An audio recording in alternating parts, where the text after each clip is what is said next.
As três pedras do cetro de Deus.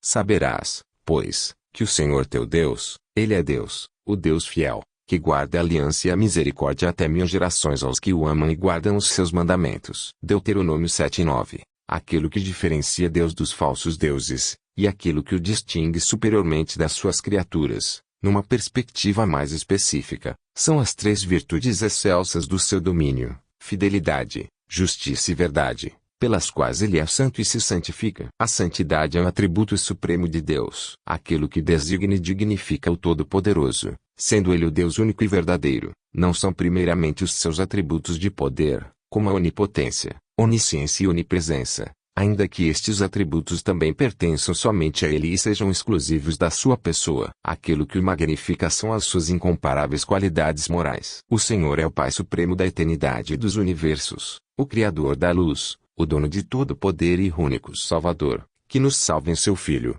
Mas aquilo que o diferencia como o Deus verdadeiro, o verdadeiro Pai da vida e Criador dos céus e da terra, é a sua fidelidade, justiça e verdade. Ele não pode mentir, nem cometer iniquidade, nem injustiça, como também não pode ser enganado, nem derrotado, nem vencido. Lembrai-vos das coisas passadas desde a antiguidade, que eu sou Deus, e não há outro Deus, não há outro semelhante a mim. Isaías 46:9.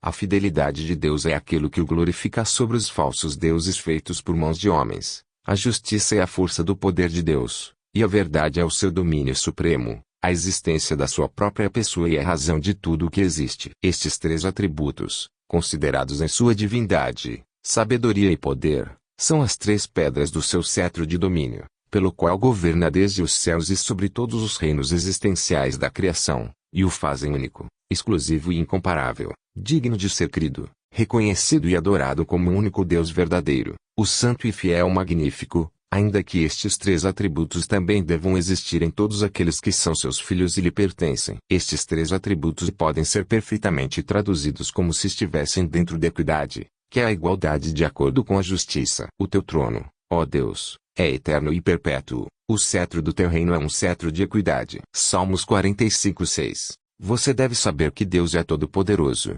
onisciente e eterno, que tem todo o poder sobre tudo e faz tudo o que quer, segundo o sábio e perfeito conselho da sua vontade. Mas você deve crer nele, através da fé na sua palavra, reconhecê-lo e adorá-lo, primeiramente, não por causa do seu poder e transcendência, embora isto também seja importante, mas por causa da sua fidelidade, justiça e verdade, que são para com todos os que o temem, e porque ele é amoroso, benigno e misericordioso, porque ele é bom e reto, único e verdadeiro, a quem pertence o poder e a salvação, ele que nos enviou seu Filho, a Jesus, como embaixador maior e reconquistador do seu reino celestial entre os homens para manifestar a sua glória, para morrer pelos nossos pecados e nos salvar das implicações da sua reta e verdadeira justiça, que não pode ser violada, e que deve ser estabelecida e prevalecer para sempre e eternamente sobre os seus domínios.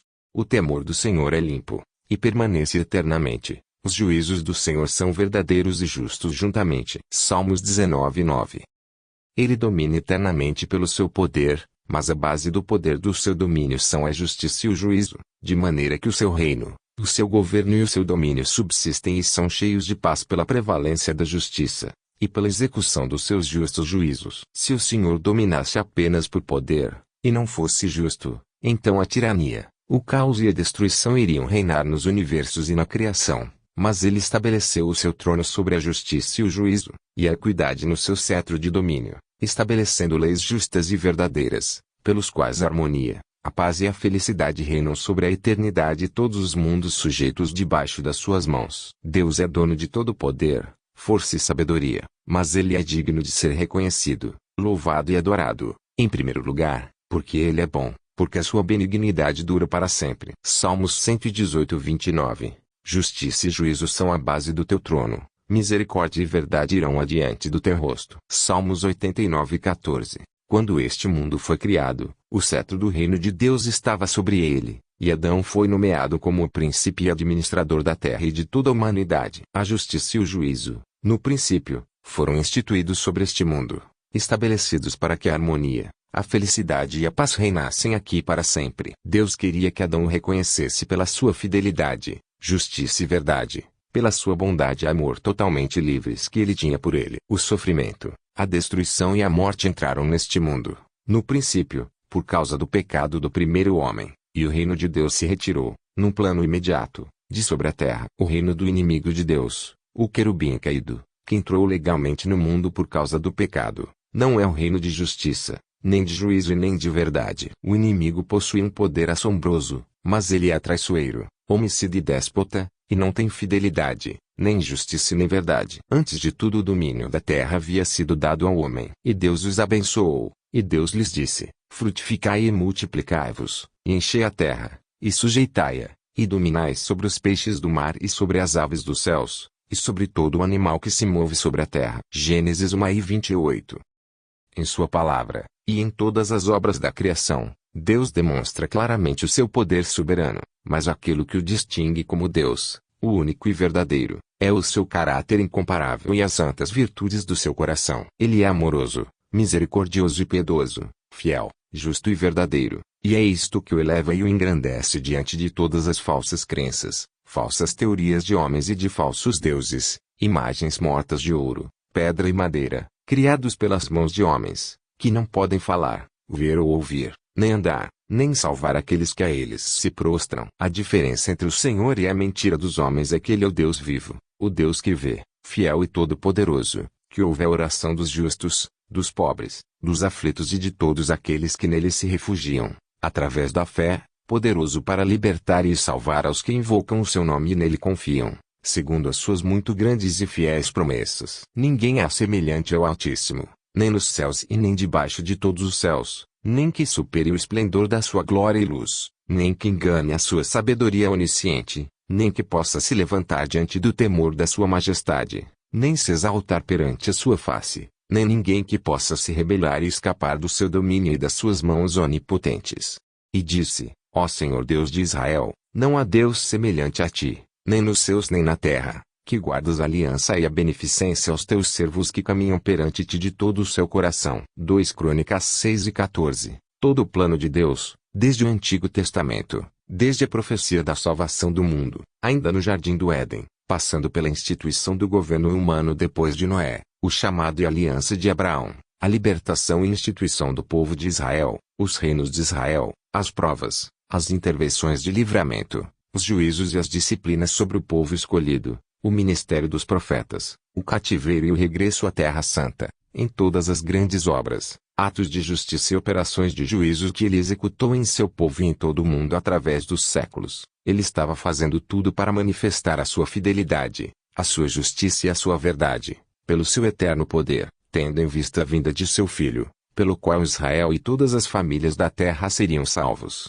Faço chegar a minha justiça, e não estará ao longe, e a minha salvação não tardará, mas estabelecerei em Sião a salvação, e em Israel a minha glória. Isaías 46:13. O Senhor é Deus único e verdadeiro. O Senhor é chamado pelo nome de o Deus de Abraão, de Isaque e de Jacó, o qual nos enviou a Jesus Cristo, seu Filho, na plenitude dos tempos, para que por intermédio do Filho sejamos redimidos e salvos, por meio do arrependimento e da fé no Evangelho, e pela fé em Cristo, que venceu todas as coisas, ressuscitemos da morte espiritual e tenhamos vida. O Onipotente é o dono de todo poder, infinito, inalcançável, ilimitado, inexplicável, invencível e inesgotável, mas mesmo assim ele quer ser glorificado e reconhecido, em primeiro lugar, pelo seu caráter, por aquilo que ele é, pela pessoa sublime e maravilhosa que ele é, e não por aquilo que ele tem. Se o Senhor quisesse ser reconhecido somente pelo seu poder, ele precisaria só de um pensamento para explodir uma centena de milhares de estrelas visíveis num só momento e infundir um medo eterno a todos os habitantes do mundo de uma vez para sempre.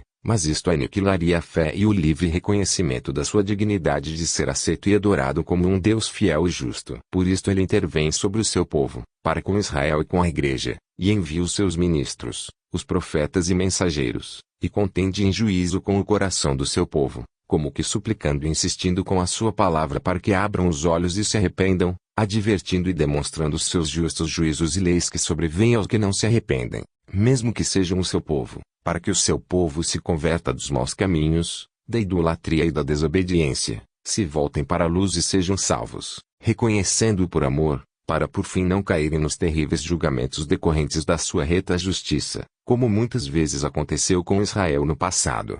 Ouvi, ó céus, e dá ouvidos, tu, ó terra, porque o Senhor tem falado, criei filhos, e engrandeci-os, mas eles se rebelaram contra mim. O boi conhece o seu possuidor, e o jumento a manjedoura do seu dono, mas Israel não tem conhecimento, o meu povo não entende.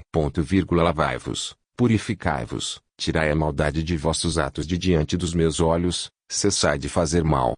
Isaías 1, 2, 3, 16.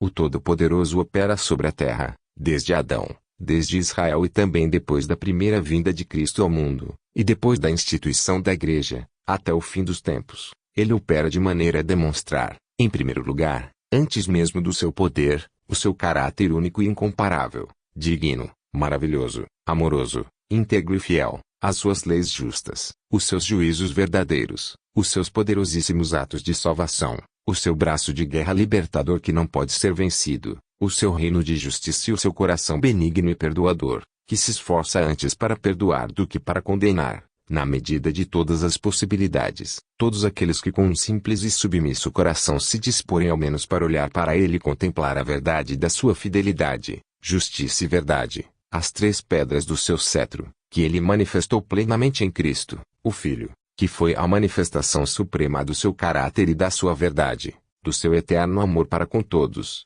para a justificação e salvação de todos aqueles que se voltarem para a verdade e nele crerem, confessando a sua fidelidade e integridade, como o único Deus verdadeiro, pelo arrependimento e pela fé. E se o meu povo, que se chama pelo meu nome, se humilhar, e orar, e buscar a minha face e se converter dos seus maus caminhos, então eu ouvirei dos céus, e perdoarei os seus pecados, e sararei a sua terra. 2 Crônicas 7:14. Pois tu, Senhor, és bom, e pronto a perdoar, e abundante em benignidade para todos os que te invocam. Salmos 86:5. https://decretosdafé.blogspot.com